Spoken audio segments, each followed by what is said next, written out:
Welcome back, everybody. Now playing laptop. No, really. It does this every single time. How's it going? It's going. It's Wednesday. Wednesday means it's garbage truck day at our house. It's very exciting. Garbage trucks and diggers are like my son's whole world right now. Yes. And it's Wednesday, which means we're all back here. It's Wednesday, which means that I have a new homework ready for you to do. Homework 5 is now available. It's due next Friday, so you've got a week and a half to do it. After today, you will know enough to do all of it. So that's usually my goal, to give you at least a week to work on it. It's a little bit different than last time, whereas last time I would say things like, put the random intercept variance here. This time it will be things like, enter the number that describes individual differences at time 0, where you have to figure out what I'm talking about. So we're trying to go another level deeper into learning the material that way. As always, please let me know if you get stuck or if you have questions. As you are running models on your own, just to review, I've had some more questions about this. What I have in front of you is the chapter 6 SAS file that I posted that goes with the example that we're going on. At the top of it, I have the macro programs that I use to automate calculations for likelihood ratio tests, pseudo and pseudo R-square. Just to review, all you have to do for these programs is run them. You don't have to do anything. Just leave them there.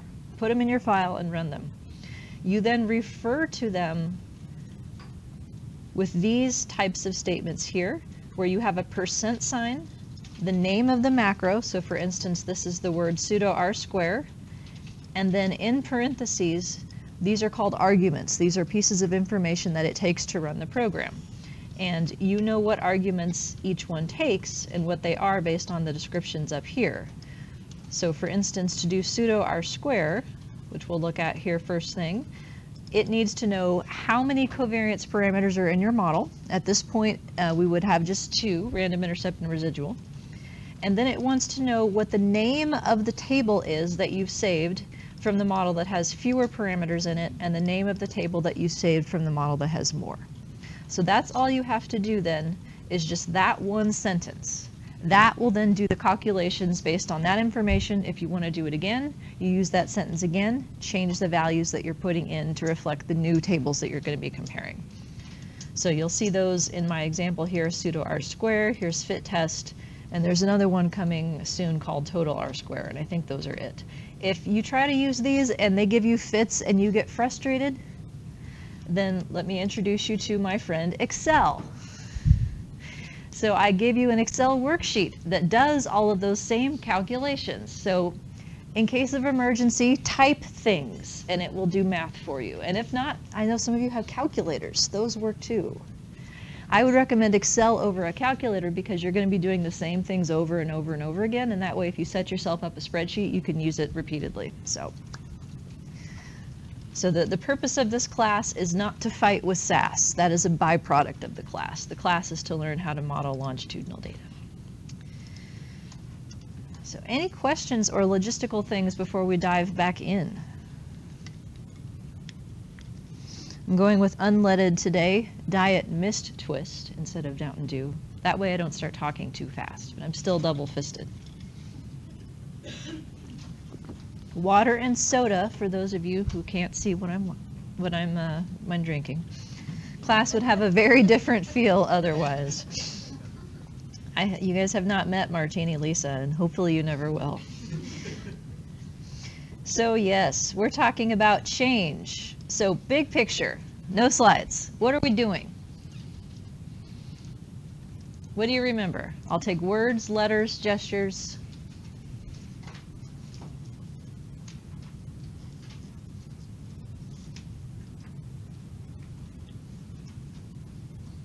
No one knows what we're doing.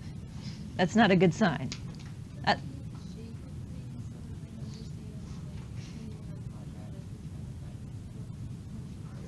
Yes, so let me put some more words in that. The shape of things. We're looking at how the means change as a function of time in a longitudinal study. And the shape, that's a good word, whether it's linear, and if it's nonlinear, what are the options for modeling some kind of nonlinear trend? I'm going to show you 4. Polynomials is one, piecewise models, exponential nonlinear models, and then a way to trick an exponential model by using log time. What are the kinds of things we have to think about in choosing a shape? How do the words fixed and random show up in those ideas?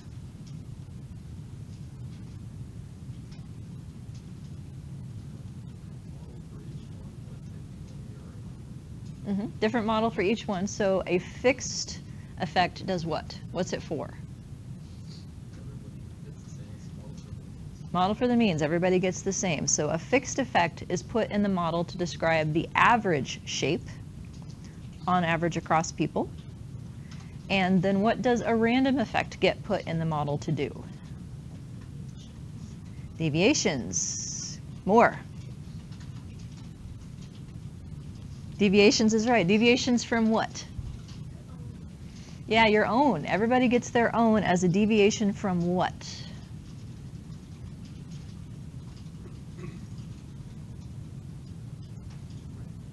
The grand mean, looking for another word that we just talked about a minute ago that starts with an F. Fixed, yes.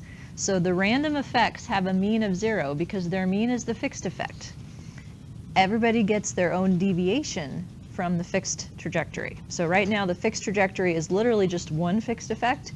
Once we add predictors, it's going to be the trajectory that you get based on your predictors that you're deviated from. But fixed is the key idea. What happens on average is described by the fixed effects. The random effects then allow each person to have a deviation that's their own. If I have 100 people and I add a random linear time slope to my model, have I added 100 terms? No. How many have I added? You want to say 1, but that's not right. There's 2, yeah. The 1 is you're thinking of the variance, right? It's the variance across people of those random slope deviations. But along with it comes the covariance with the random intercept that's already there. So if you look at the SAS code, there's an easy way to remember how many degrees of freedom that you have between models. Let me go, I can make this one a little bigger, so we'll show this here. So for instance, we left off with model 2A, which is fixed linear time random intercept. So if I compare this random intercept only model to the next one down, which has random intercept and random linear time, I have added 2 parameters to the model for the variance. The time 1 slope variance and the covariance of the time slopes with the intercept. If you just stare at the random line, the number of terms on the random line tells you the degrees of freedom. So if I had, the number of terms tells you degrees of freedom. So if I had this random intercept and I add that, now there's 2 terms, that's 2 degrees of freedom. If I add another one, like time squared, there's 3 terms, that's 3 degrees of freedom. Every time you add one new random term, you are also adding the covariances with the other stuff that's already there. So if there's 3 terms on the line, that means you have a 3 degree of freedom comparison. If you add a 4th, that's 4 degrees of freedom. If you add a 5th, Lord help you. It's not going to work. Too many random effects will break models. So shapes. Fixed shape, average shape, random shape, individual differences. What do, let's see, let me phrase this. What kind of pattern do random slope models predict the variances and covariances to have over time?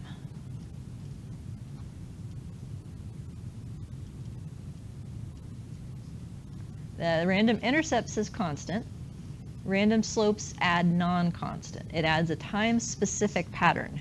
And it's not something you can just describe as a generic term like you can with AR1 or Topolitz or something because it's time-specific.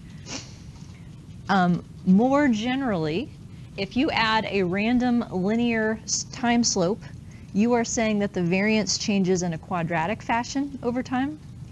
We'll see if you add a random quadratic time slope, the variance changes in a quartic fashion over time. but not the same anymore is really what you got to hang on to. You're building a V matrix where the variances and covariances change over time in some specific way based on how many random effects of time you have. So we talked about quadratics. A quadratic says that the linear change changes. Give me synonyms you know for quadratic. Synonyms, not the math yet. Yes, but I'll call on you in a minute. Curvilinear, yes. Think about like physics. Like what's the physics term for quadratic? Like if I put my pedal to the metal, yeah, acceleration, and its opposite, deceleration. Yes, I would also accept bendy. That's my personal favorite. But yeah, not straight. So the quadratic term is half the rate of acceleration or deceleration. That's the trick. So if you want to talk about how the quadratic changes the linear slope, you multiply it by 2. Twice the quadratic is how the linear time slope changes per unit time. Say it again. Twice the quadratic is how the linear time slope changes per unit time.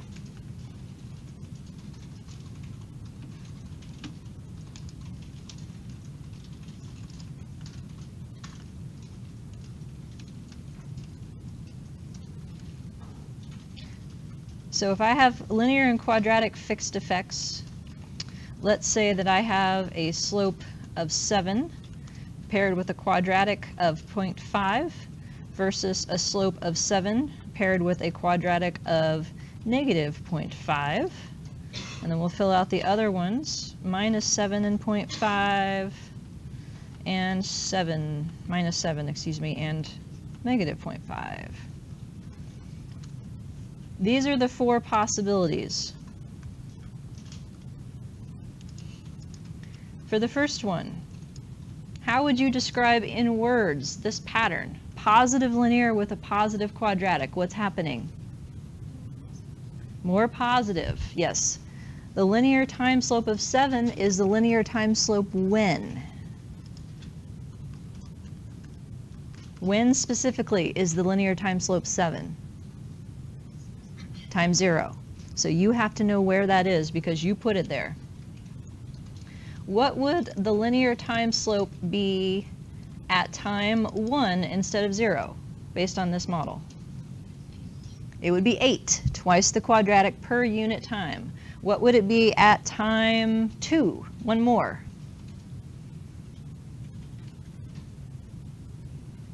Here, put this on here. Let's see, here's time 0, time 1, time 2. So we said it's 7 at time 0. What is it at time 1? 8. What is it at time 2? Not a trick. 9. I am shameless at encouraging audience participation. You know, I often have people tell me that they hate statistics and they can't imagine how I would do this for a living. It's like, oh, I've always been so bad at math, this whole math phobia thing.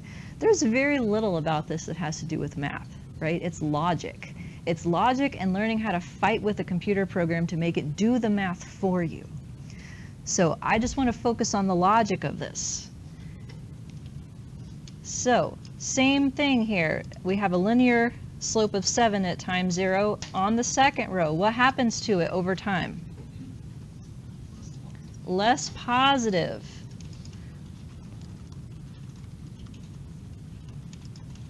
So what would it be at time 1 instead?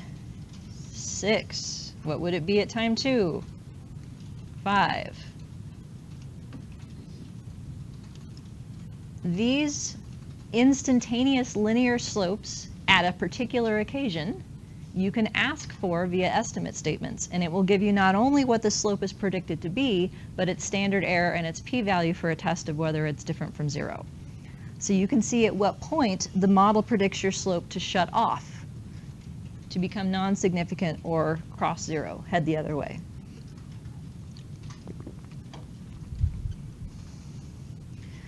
So you might be inclined to look at this quadratic that's negative and think, Well, doesn't that mean it's going down? It's not going down. It's going up less, because even out here, it would take lots of occasions more before that slope actually was negative, but eventually it would become negative. Going up less is how I would phrase this. How about a negative linear with a positive quadratic? What do I call that? Less negative. Negative. I'm sorry, I'm trying to put a GRE word in there. The slope is diminishing, I would say. Goes down less. So it's 7 at time 0. Or excuse me, negative 7. There we go. Now what is it at time 1? Negative 6. What is it at time 2? Negative 5. All right, last one. A pair of negatives. What's that? More negative. So we go from negative 7 to what at time 1? Negative 8. And time 2? Yes. So when the two are of the same sign, they're working together to create some sort of acceleration, an enhancement of whatever's going on. When they're an opposite sign, the quadratic is working against the linear to slow it down.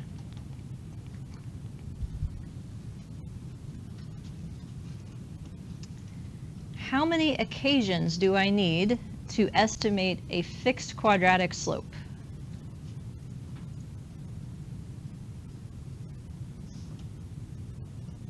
Three, because then I'd have a fixed intercept, fixed linear, fixed quadratic. That's 3 fingers in the air, 3 means. How well is that going to fit? Perfect. If I had 4 occasions, I can still do my 3 fixed linear, fixed intercept, fixed quadratic, and it won't fit perfectly. So then there's a chance to actually say that I'm summarizing the data as opposed to just rearranging it. How many occasions do I need to have a random quadratic?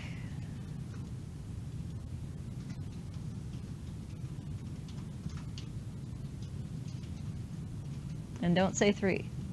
Yeah, it's 4. It's n minus 2 for the number of time slopes that you can have that are random. The 2 is because you already have a random intercept and a residual.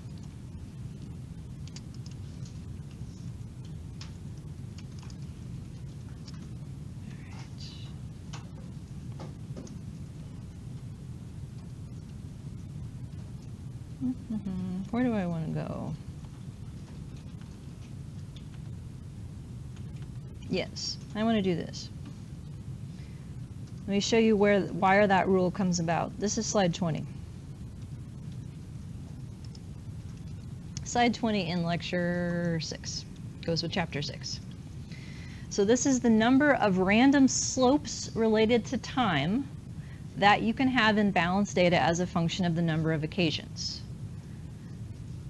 So in every case, I'm assuming you already have a random intercept and you have a residual variance. The question is, how many other random slopes for time variables can you have? If I only have 2 occasions in terms of information going in, oh, that's right, I found I have a laser pointer. How cool is that? Stupid human tricks. If I only have 2 occasions going in, I have 2 variances and a covariance. That's what my model for the variance is trying to recapture. If I have a G matrix that has a random intercept in it, and I have an R matrix that has 1 residual variance that I assume is constant across time with no covariance, that's 2. I can't have a random slope also because that would take 4. So that's the situation shown in the second row, where I pick up 1 random slope variance, I pick up the covariance between the intercept and the slope, and that's 4 parameters. You can't estimate 4 parameters with only 3 pieces of information. There's a term for that. Do you remember this SEM term? Remember? Anybody? Under-identified, yeah. It's under-identified if you're trying to estimate more things than you have data to estimate them with. Yes.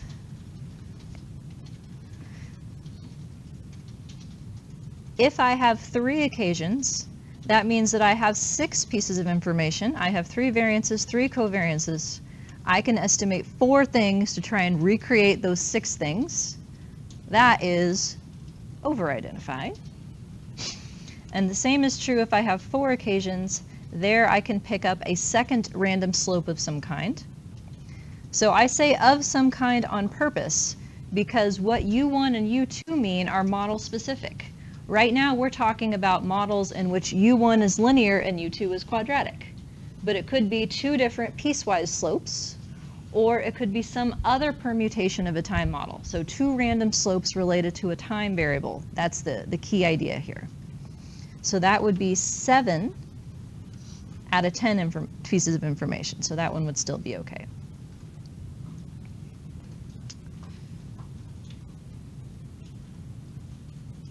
All right. Here is how the variance and covariance changes over time. The book goes through the derivation of this. I don't expect you to remember this. All I want you to know is that these models have a pattern. When you add random linear time slopes, you're saying that your variance changes quadratically as a function of time because you end up with time squared in the predicted variance. If you have a random quadratic slope model, you're saying that your variance changes quartically because you have time to the 4th show up in the equation. So it's a pattern. If variance shrinks over time, these are good candidate models for that. So they prescribe variance that follows a functional form. Let me go back to Excel for this one. Do you remember the idea of a hierarchy, fixed and random, and names of models? Let's do this here.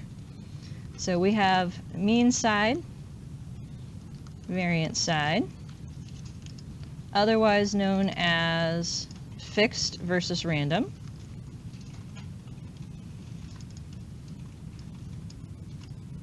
So if I have a fixed intercept, a fixed linear time slope, and a fixed quadratic slope,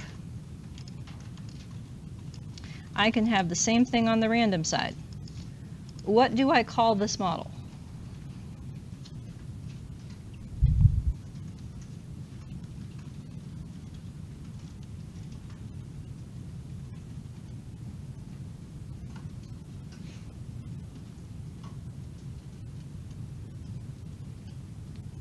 Let me back up a step then. We don't know what to call it.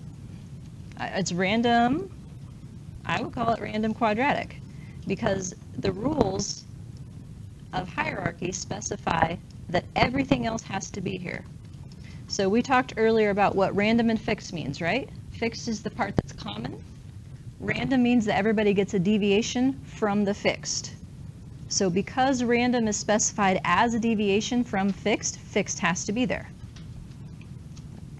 So I know that if I have a random quadratic, I keep my fixed quadratic no matter what, even if it's non-significant.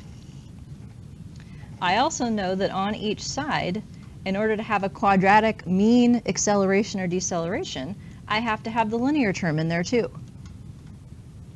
So random trumps fixed, and within a side, lower order terms have to be kept in order for the higher order terms to have the right interpretation. So that implies that I can just say random quadratic, and because of the rules, it means that I've already included everything else.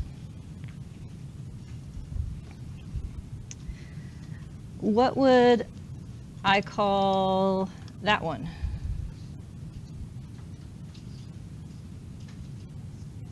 Fixed quadratic, comma, random linear. So that would mean that people get their own intercepts and linear slopes, but people share a common rate of acceleration or deceleration. The bendiness is common.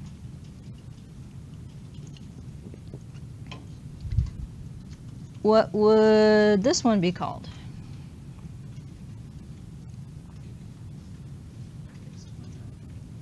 Fixed quadratic random intercept. Is that okay to do? Is that allowed? Yeah. You can do that. What would it look like?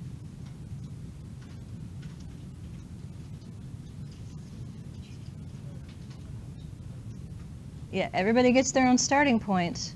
but everybody changes the same. So I would go parallel bendy lines. They have the same shape, but everybody gets a different intercept.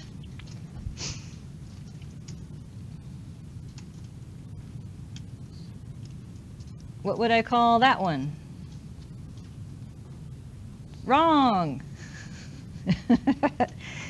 What's wrong with it? Doesn't follow the rules. Yeah, well, I can't have a random without the fixed. The random deviates from the fixed. Doesn't make any sense to have it deviating from nothing. And yes, you can try to estimate this in SAS. It will likely blow up if you forget the fixed without the random.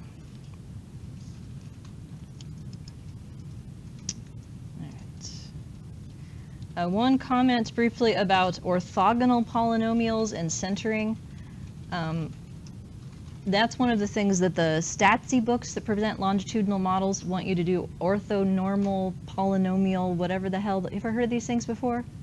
You transform your terms into some like weird function that renders them orthogonal. Here's the logic behind that. So first, if we talk about intercepts and slopes as a function of centering, if I have time zero right here, this picture creates a zero correlation between intercept and slope because the intercept has no variation right here. If I move time back here, then there's a perfectly negative correlation because at this point, the people who are the highest are changing the least steeply. Whereas if I put time zero here, now the opposite is true. So the point of this story is that the intercept variance, whenever you invoke a random slope, is specific to time zero. You can get into estimation problems if you put time zero at a place where there is no intercept variance. So you may need to move it even if you want it in a particular area. If there's a behavior that people don't engage in at certain ages, for instance, like if you're measuring number of vocabulary words that a child knows, and you put your intercept, say, at birth, do you think there's much variation among newborns in how many words they know? Not a whole lot. But if you put that intercept at 18 months or 24 months, sure, now there's a variation. So that's one thing to think about in choosing where time zero is. But this picture is meant to give you caution if you try to interpret the intercept-slope correlation without keeping in mind what time zero means. It always has to be conditional. It's the intercept at this particular point is correlated with the slope by whatever amount that you have. The same is true with respect to the linear versus quadratic terms. The linear depends on the centering of time. So here's some options. If I have session 1 to 6, and I have time centered so that 0 is the first occasion, these are the variables that would represent the linear and quadratic trends. The middle is what would happen if time was centered at the end instead. And the last one here is if I mean-centered time, which is sometimes recommended to reduce collinearity. So if I plot these two variables against each other, here's what it looks like if session was centered at time 1, here's what it looks like if session was centered at time 6, and here's what it looks like if session was centered at the mean. So for that reason, sometimes people recommend that you mean-center time as opposed to putting the 0 point at the beginning or the end, because that is the situation in which your linear and quadratic slopes are as uncorrelated as they can possibly be. Now that's all well and good, but tell me what my intercept now means in this last centering scheme. Where is time 0?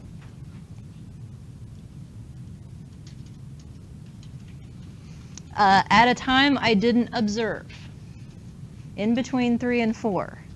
It's not wrong, but it's kind of weird. Plus, there's nothing special about time 3 or time 4 or halfway in between, whereas you can talk about individual differences in where people start as a meaningful quantity, individual differences in where they end up as a meaningful quantity. The middle tends to be less meaningful. So I don't advocate centering to reduce collinearity, but you do just have to keep in mind that all the things that you learned about collinearity and regression are still going to be true. How highly correlated do you think the linear and quadratic versions of time are going to be? A lot, right? So that means that if you're putting predictors in the model, say that interact with linear time and predictors that interact with quadratic time, those things are going to fight against each other. So it may be the case that it looks like neither of them are significant, whereas if you take out the one with quadratic time, the one that ends up, the one with linear time becomes significant. So we'll actually see that in some of my examples. So this is just a caveat.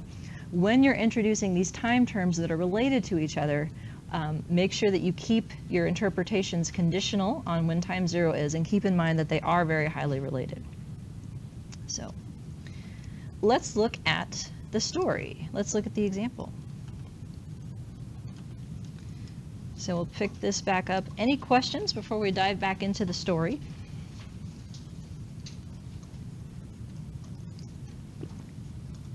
So 6 sessions of practice in a measure of response time. So we're looking for response time to go down as improvement. We have 101 older adults. These are real data. So it's their mean across several trials at each session is what we're going to end up modeling as the outcome here. Model 0 here we looked at. This is the answer key. It's only possible in balanced data. So saturated means session is on the model line and on the class line. That means that it's going to treat session as a grouping variable. It's going to give me a fixed intercept and as many mean differences as there are other sessions besides the reference one. Unstructured variance on repeated gives me separate variances and covariances. So this model will fit the absolute best. Because we're in REML though, we're not going to be comparing things to it because they will differ on both sides of the model. But this is our anchor point for deciding what kind of slope model is going to suit our purposes. So the variances do decrease over time. The means decrease over time. We saw that we have a significant multivariate Wald test, omnibus main effective time. So there is some kind of differences across time. We got to figure out what they are. And the pictures that I made then show the pattern of means. So just to show those one more time, get those in our head. Here's the means, bendy. So response time improves more at the beginning of practice than it does towards the end. That's the pattern that we're trying to fit here. On the variance side, we have the same type of pattern actually. People are more different when they walk in the door than they are by the time they've practiced this task 6 times. So we started off with the simplest possible model and we're going to build from there. Empty means random intercept. So nothing in the model line, random intercept only. Type equals VC here. Here's a quick quiz. Remember what VC means? Variance components. It's this pattern right here. Equal variance on the diagonal, no covariances. What would happen if I made a copy and paste error and I switched from VC to UN?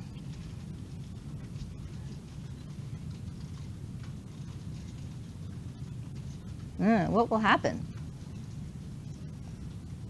SAS will get mad at me because unstructured is everything gets to be what it wants. I can't have everything be what it wants and have a random intercept. I'm overdrawn. I would be under-identified in that case. So if you run these models and SAS blows up at you, check to make sure that you haven't done that. It's 2 little letters. It's an easy mistake to make. So we have a compound symmetry model on the variance side right now, no change on the mean side.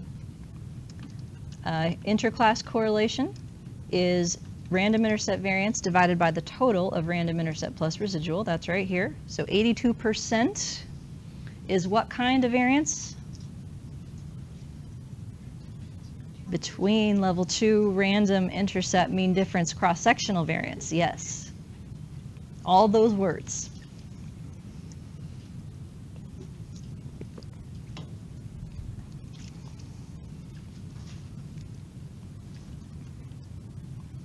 So I think this is the last model that we had a chance to look at maybe. Fixed linear time. Do you remember why you have to have a different variable when you want to have fixed linear time than session?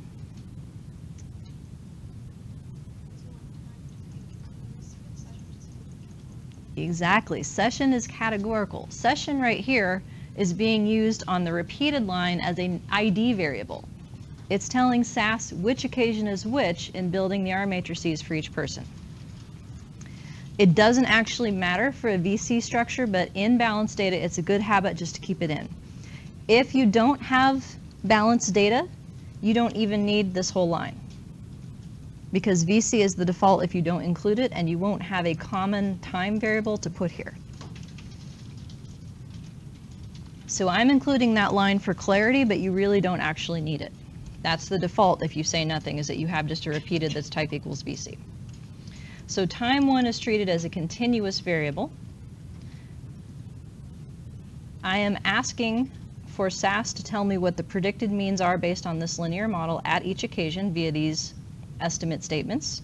So you can think of these as conditional means, you can think of these as intercepts, or you can think of these as predicted outcomes. It's all the same.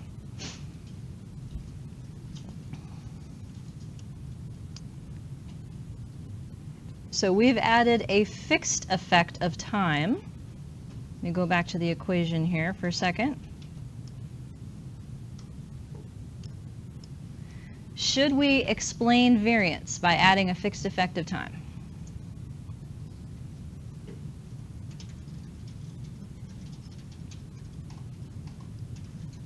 Is time a predictor? In regression, if you add predictors, should you explain variance? Yeah, okay, yes. So those rules still apply. Now the $10,000 question, which one? There's only two at this point, though. E or U0? Take a vote. How many would like E, the one that's in the same row as the variable in question? How many would like U0 that is in a completely different row than the variable in question? How many are just staring at me? Yes, no one's even eating. You can't even blame that. Yeah, see, if you were smart, you'd have like a whole like thing of popcorn, and just every time like I say a question, you'd be like, not it. Yeah, no. So yeah, E variance is the winner. More generally, when you look at these equations, the predictor explains the variance in its line, in its row. If you're not somebody who takes solace in equations, that's okay. Let's reason our way through it. Is time as a variable a time varying thing or a time constant thing? Time varying. So which variance represents time varying information? It's E. Level 1.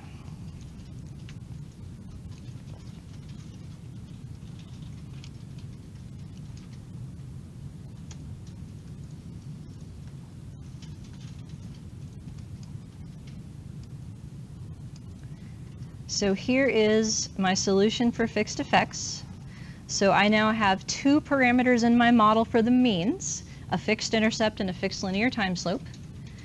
My fixed intercept previously was 1770 milliseconds. It is now about 1900 milliseconds.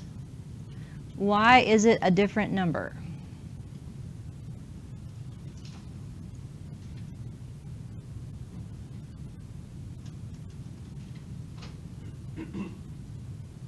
Random, or is there a reason? Added a predictor. So if I didn't have a predictor in an empty model, the intercept means what? Grand mean. Now what does it mean? Conditional. It's the intercept when? When the predictor's 0, which is when. Time equals 0 is session equals 1. Yes, I'm going to try to deliberately trick you on your homework, by the way, and asking you this. If the things are for time 0 or time 1, session 1 is time 0. That's why I'm deliberately using another variable for it to keep track of this stuff. Session 1 is time 0. At session 1, that's when time is 0. that's when the average is predicted to be 1900 milliseconds. From there, for every additional session of practice, response time is predicted to decrease by 52 milliseconds a session.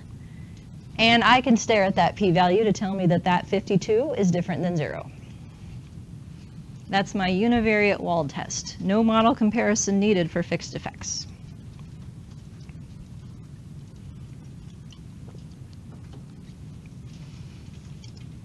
So there's my significance test. Effect size, we'd want to talk about variance accounted for, specifically residual variance accounted for.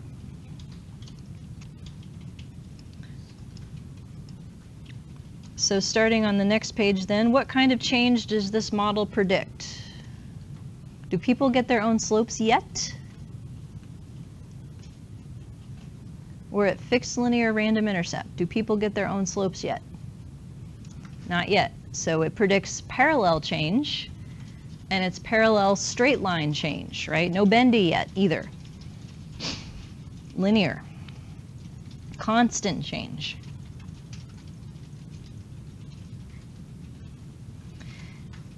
Here is the syntax that goes beneath the model that asks SAS to do the math for me to calculate pseudo R-square. N cov equals 2 refers to how many rows are in your covariance parameters table. So 2 rows here, that's why I put the number 2 here. Cov empty is the covariance parameters from the model before fixed linear came on board. Cov fixed lin is from the current model.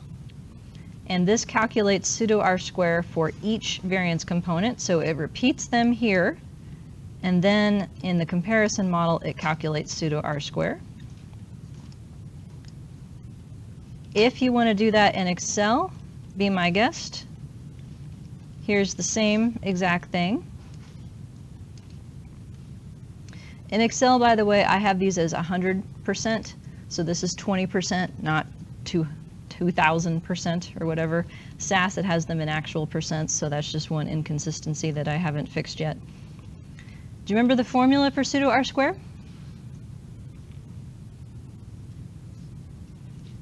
What it was minus what it is over what it was. For each variance component, you can do that. So here's my, my calculations. What it was from empty means minus what it is now from fixed linear, parentheses on that numerator, divided by what it is now, what it was, I'm losing my place here. So about 21% of the variance in residual level 1 variance is explained by systematic change over time that everyone shares. Now 20%, that sounds like a lot, right? How much is that? What do I have to know to think about that in a more absolute sense? This is 20% of residual. So how much was residual? 1 minus ICC. It was like 18%. So if I put that together, of the 18% of the variation that was over time at all, 20% of that 18% is because of linear time. So like 4% when you put it back together again. So it's not as impressive.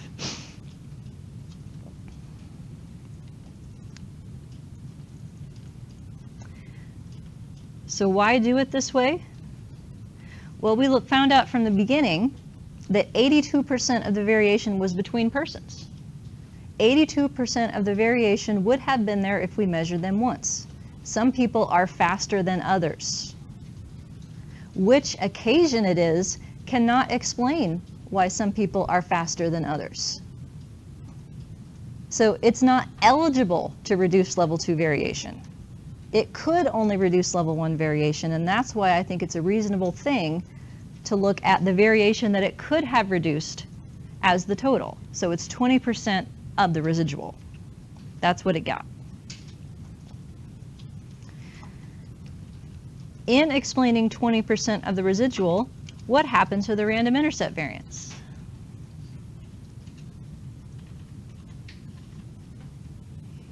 What does a negative R square mean?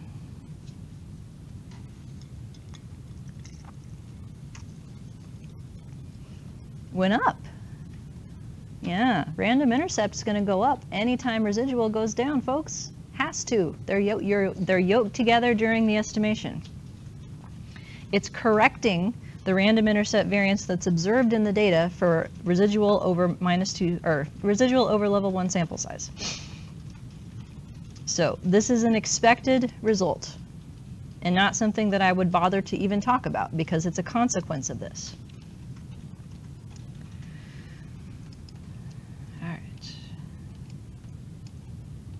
With me so far? So at this point, I have two choices as to where to go next, and either one would be okay. In building these models, let me go back to my spreadsheet here. This one, we're working our way up to this. Where we are right now is this.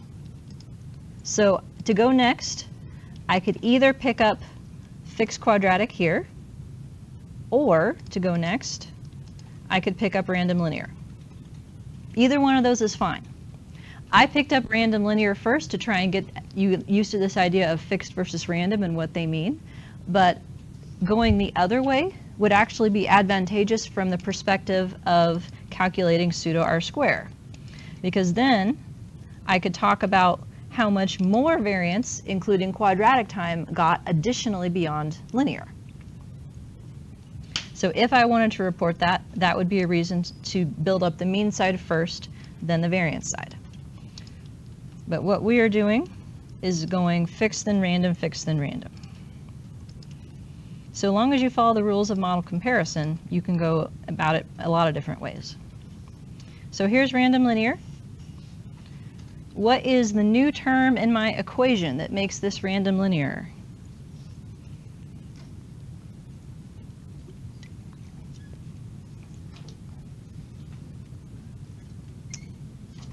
And linear time, U1. U1. U1 is how far off my linear slope is from everyone else's on average. That's my deviation. In my SAS code, how do I know this is a random linear time model? Time 1 on random. Since random has 2 things on it now, how many degrees of freedom have I added? 2. Yes. What would happen if I put session here instead? A couple of you have done this accidentally already. What happened? It doesn't work. Correct. It blows up. It gets angry with you. You get angry messages about non-positive definite and covariance parameters at last iteration, and it's as mad as SAS can possibly be, given that it's not a person. But why did it get mad? What's wrong with that? Right idea. What is session according to SAS? Categorical. So SAS sees, this is horrible, SAS sees session, there, and it thinks 5 dummy codes. So when you put session on the random line, it's trying to give you 5 more random slopes, but you've only got 6 occasions, so that's not identified. Can't do it. That's why it gets mad. So it has to be the continuous version in order for it to not get mad. So more generally, you will see this pairing of the version that's on class is the version that's on repeated. The version that's on model is the version that's on random. So think of those as paired statements.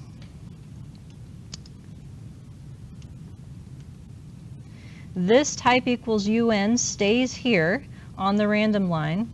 What it means is that this G matrix that you end up with that has random intercept variance, random linear slope variance, and its covariance, it gets to be unstructured. It gets to be whatever it wants. The repeated line says the R matrix is still type equals VC. Equal variance, no covariance. So I've asked here for R, which is a variance covariance matrix. G, which is also a variance-covariance matrix, and G core, which is correlations. So if I convert this random intercept slope covariance to a correlation, it's right here. So a negative correlation, I have to take into account where time 0 is. When is time 0? Session 1. So where you start out is negatively related to how fast you change. And in this case, how fast you change means a decrease.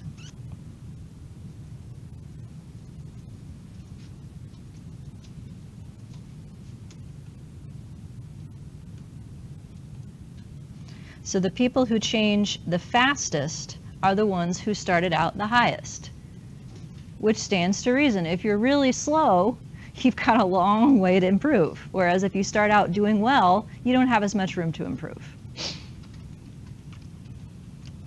So it creates this predicted V matrix where the variances are decreasing over time. We now have 2 new terms in our model for the variance. So if I look at this UN22, that means in the unstructured matrix, this refers to the second row, the second column. These numbers always go in the order in which you wrote the code. So if time 1 is the second thing you wrote, it's going to be 22. Now, I've got a random slope variance of 2,233. That sounds like a lot. And it looks like it's significant, right? Right? Can I do that? Can I stare at the wall test for a variance? No. Why not? Variance has to be positive. Wall tests are for things that can go negative. So if you think about a variance hitting a wall, right, where it would go negative, it's stuck at 0. So things that are on a wall, you can't use the walled test. There's another mnemonic. What do I do instead?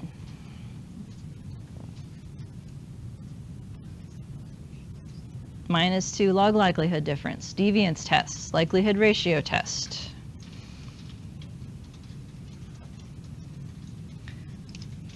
I have a tab for that too. So the first tab of my happy little spreadsheet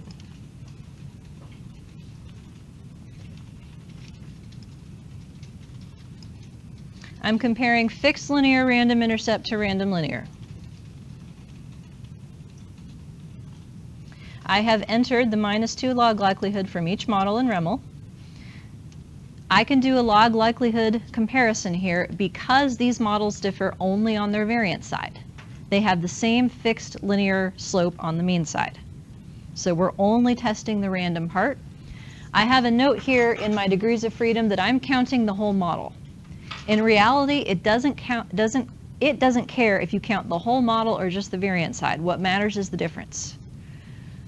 So I have 4 total degrees of freedom in fixed linear random intercept, and I have 6 total, but the key thing is that I have 2 more. So that's what you really have to keep track of. I have a difference of 42 chi-square distribution. If I use a degrees of freedom of 2, the critical value is 5.99. You remember the thing at the end of class last week where I said I just can't care? Remember me saying that? It was about this. Because there's like 10 people in the world that would be like, you can't do that.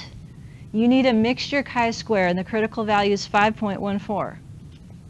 If my difference is 42, do I give a shit? No. By either standard, I am fine. Only when it's between 5.14 and 5.9 do you need to give a shit.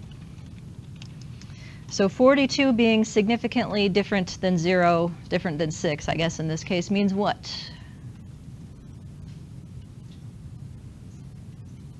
Second model fits better, right?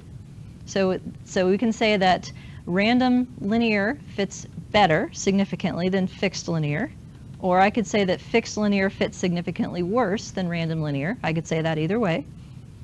in words. So we have the sentence, right? -2 log likelihood equals blah, blah, blah, p equals blah, blah, blah, comma, such that, or indicating that. I would probably go indicating on this one. People need their own slopes. Different slopes for different folks. Yes, look that up on the YouTube, those of you who were not alive in the 80s. Different slopes for different folks. It's actually different strokes for different folks, is the original reference. Yes, people need their own linear slopes. So how do I talk about effect size? Should I go calculate an R-square for this? Let me phrase that more obviously. Should I go calculate an R-square for this? People at home, I'm cringing. No, why not? Have I explained any variance by giving people their own slopes? I have reallocated it. I've made a new pile. That's what I've done. I don't know why people need their own slopes. So it's still error. So that means that I can't do any kind of R-square for this. It doesn't make any sense. It also doesn't make any sense because I went from a 2-pile model to a 3-pile model where 2 of the piles have a covariance. So I can't just like add them all back together again. It's not on the same playing field. So there's 2 options for how to think about effect size for random effects. I'm going to teach you one later when we get to predictors, and I'm going to teach you one now, which you already know. What am I going to say? You did this on your last homework. Confidence intervals. Yeah, a random effects confidence interval can be a way to convey, using the original scale of the variable, how variable these effects really are. And I do not have a macro for this, I'm sorry. But I do have an Excel sheet. So random effect confidence intervals for this model, we take the fixed effect as the center. So that's in the solution for fixed effects tables. There's my fixed intercept. Here is my fixed linear slope. What goes in the random variance column is the random effect variance that corresponds to the fixed effect. So that number, the top number is the random intercept variance, because that's what the first row is trying to compute, is a confidence interval for the intercept. The second number is the random slope variance, and the rest of these are completed for you. So here's what we end up with. We're talking about response time in milliseconds. So on average, when people walk in the door, it takes them 1900 seconds, 1900 milliseconds, excuse me, almost 2 seconds to do this task, on average. But there is significant random intercept variation around that, such that people's individual intercepts, for my sample, 95% of the sample is contained in the interval between 900 milliseconds and like 3 seconds. So that's a lot of variability if you think about response time to a task. Less than a second versus 3 seconds. Same thing with my slope interval. On average, are people changing? On average, are people changing? And how do I know? Let me highlight 3 different numbers here. There.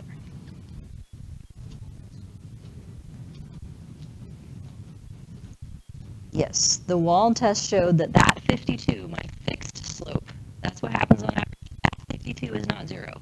On average, people are getting faster as time goes on, as they get more practice, as they should. At an individual level, is everybody getting faster? No, the fact that this confidence interval overlaps 0 means that although on average people are improving at a rate of 52 milliseconds a session, some people are actually getting slower by up to 42 milliseconds a session. So this is the prediction that this pair of numbers creates. It's a distribution of what the individual slopes looks like. And so these confidence intervals can help you when you're writing the results of these models, because you don't want to talk about change if you can be more specific. So in this case, I would talk about improvements or decreases in response time, because change is more generic. but I'd have to be careful in phrasing that way because some people are actually going up, not down. So if I were to draw, I'm drawing something that looks like that.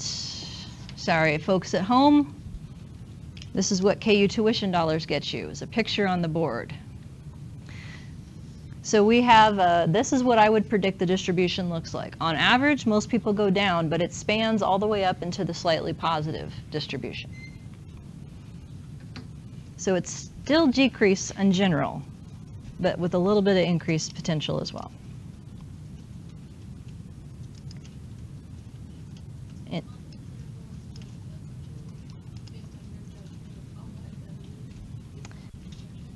It helps convey in the term of the original variable, like what the slope is. Like, are we talking about a millisecond improvement, or are we talking about, like, you know, a second improvement each time? And how big of a variation is that? Is it between, you know, like on average it's 2 milliseconds and it can go from 1 to 3? Like, I'm not going to get very excited about that, even if the variation is significant. So it's a way to talk about it in the metric of the original variable. And if you look at the data, right, not everybody's going down. Some people actually are going up. So it's reflecting what's actually going on. I could not tell you why that is, but I can tell you that it is. So there's my confidence intervals. Here's my likelihood ratio test, and we answered that one. Same song, second verse, a little bit louder and a little bit worse. Yes, you all have parents, so you've heard these sorts of corny jokes before. I'm paying tribute to my dad in case he ever watches my YouTube videos, if he gets that bored at work. Fixed quadratic random linear. So I have picked up a beta 2 in my level 1 model, and I have picked up a beta equation in my level 2 model, but it's fixed. So everybody shares the same bendy right now. And then, a whole lot of code. Here's my new fixed quadratic term. Note that I'm defining it as an interaction term on the fly using an asterisk. You don't have to make squared terms ahead of time. You can do it this way. What are all these estimates doing? Let's look at the first set here. These first ones are asking SAS to predict what the model says the mean should be at each occasion. So these are conditional means or intercepts or predicted outcomes, however you want to talk about it. Accordingly, what goes into each statement is the values that you would plug in if you were creating a predicted value. So I need 1 of the intercept, fixed intercept. I need as many linear time slopes as I have times, so it ranges from 0 to 5 across the 6 sessions, and then I take the square of that and plug it in for the quadratic. That part you should be used to. The next part is a little tricky. The next part, what we're asking for here, are what the model says the linear slope will be at each occasion. So one of these is given by default. Hey, come back. It's the first one. That's the only one in which there's not a linear combination here. So this is 0, that means this is just reflecting the slope. Because what we're asking it to estimate is the linear slope, the intercept does not show up. The intercept does not predict the linear slope. We're asking it to talk about how the linear slope changes per unit time. So how do we get the linear slope at any occasion? We start with what it is at time 0, and then we adjust it for whatever the quadratic's going to do. Remember the rule about quadratics? Twice the quadratic is how the linear slope changes per unit time. So the numbers that get put next to the quadratic here is time times 2.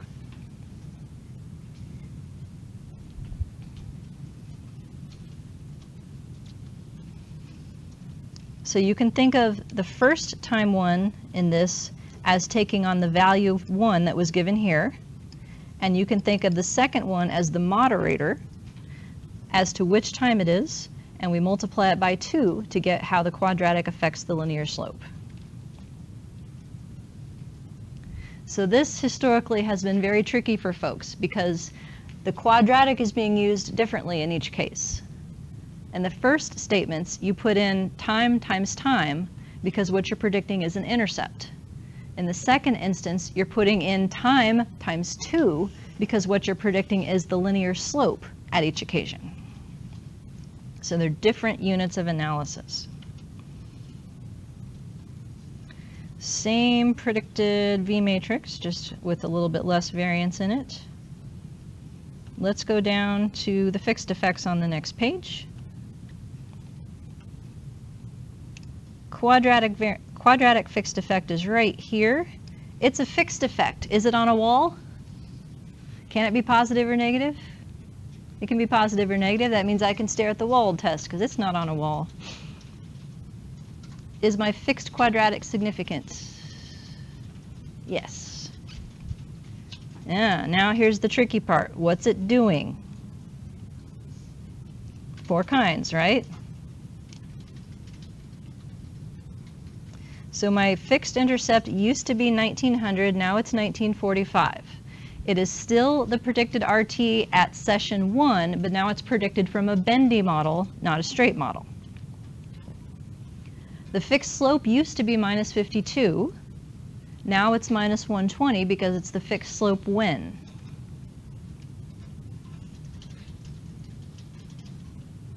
Time 0, session 1, yes.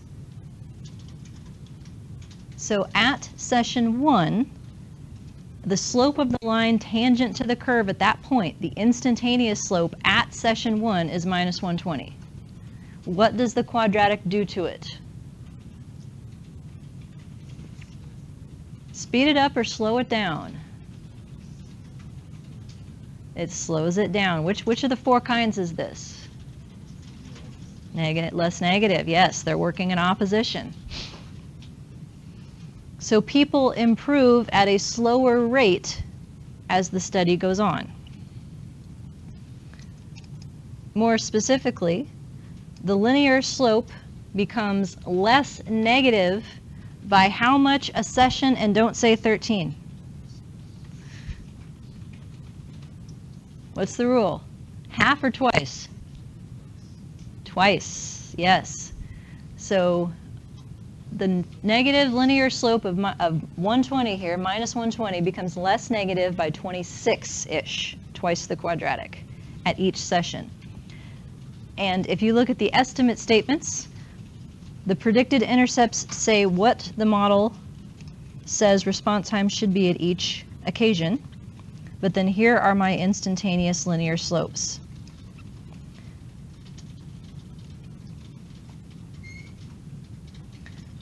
So the difference between each of these numbers is that 26.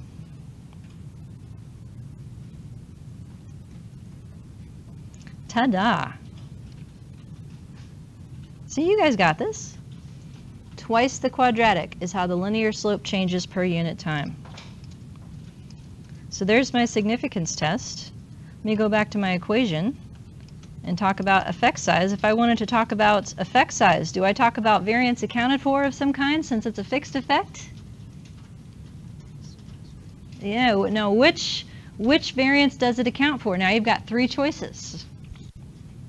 You've got reasons why people start out different, reasons why people change different, or time-specific variance.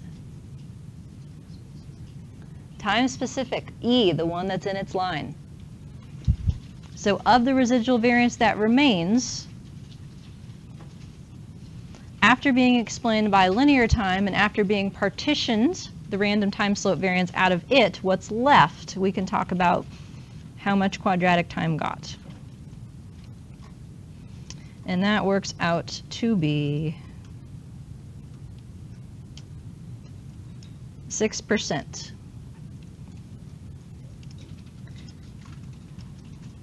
At this point, I can't refer back to the intraclass correlation because there's a random slope in the model too, but it's still the idea of 6% of the residual, so it's not a whole lot.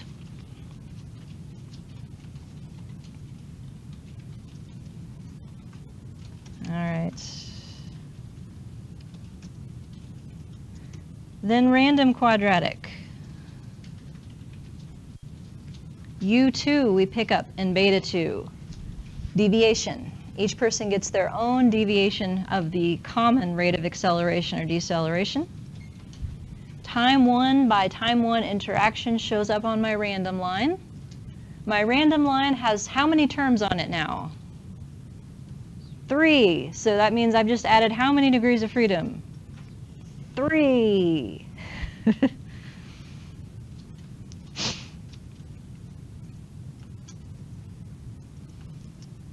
Here's my G matrix. Random intercept variance, random linear slope, random quadratic slope. Here are the correlations between them. Note what happens to the linear and quadratic slopes. They're almost perfectly negatively correlated. If they hit the boundary of -1, this will throw an error message and SAS will get angry with you. Here's my quadratic slope variance at 634. Can I stare at this p-value and declare it significant? Can I do this and be like, I'm done? No. Wall tests are for things that don't have walls. Instead, likelihood ratio test. Yeah. Back to my spreadsheet. Here's my degrees of freedom of 3. There's my change. So yes, it fits better. People need their own rates of bendy. And random effect confidence intervals could be used to then describe individual differences in each of my 3 terms: intercept, linear slope, quadratic slope. So at this point, my model has 4 kinds of variance in it. It still has E variance at level 1. Why are you off your line today? But now it has 3 kinds of between-person variance. It has 3 kinds of person dependency: intercept, linear rate of change, quadratic rate of change. So if I were to add predictors, like someone's education or their IQ or whatever would predict why some people are faster than others, those predictors potentially have 3 different jobs to do. They can predict why somebody starts out slower, why they change more or less initially, and why they decelerate more or less later on. So 3 different ways people differ from each other. That's what we've just learned. Ta-da! Okay, go home or go back to work, and I'll see you next week, and feel free to get started on your homework.